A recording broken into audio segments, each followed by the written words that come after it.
اعوذ باللہ من الشیطان الرجیم۔ اللہ کی پناہ میں آتا ہوں شیطان مردود کے شر سے۔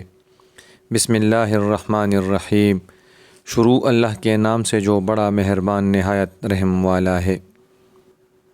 نبی کریم صلی اللہ علیہ وآلہ وسلم نے ارشاد فرمایا، جب پڑھنے والا آمین کہے تو تم بھی آمین کہو، کیونکہ اس وقت ملائکہ بھی آمین کہتے ہیں، اور جس کی آمین ملائکہ کی آمین کے ساتھ ہوتی ہے اس کے پچھلے گناہ معاف کر دیے جاتے ہیں۔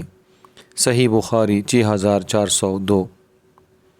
رسول اللہ صلی اللہ علیہ وآلہ وسلم نے ارشاد فرمایا کہ ہمارا رب تبارک و تعالی ہر رات آسمان دنیا کی طرف نزول فرماتا ہے، اس وقت جب رات کا آخری تہائی حصہ باقی رہ جاتا ہے، اور فرماتا ہے، کون ہے جو مجھ سے دعا کرتا ہے کہ میں اس کی دعا قبول کروں؟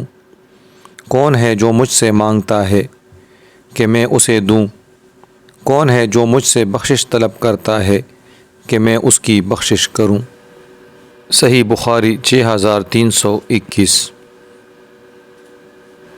اللہ تبارک و تعالی سے دعا ہے کہ وہ ہماری تمام لغزشوں اور خطاؤں کو معاف فرمائے اور صحیح معنوں میں ہمیں اپنا اطاعت گزار بندہ بنائے۔ آمین۔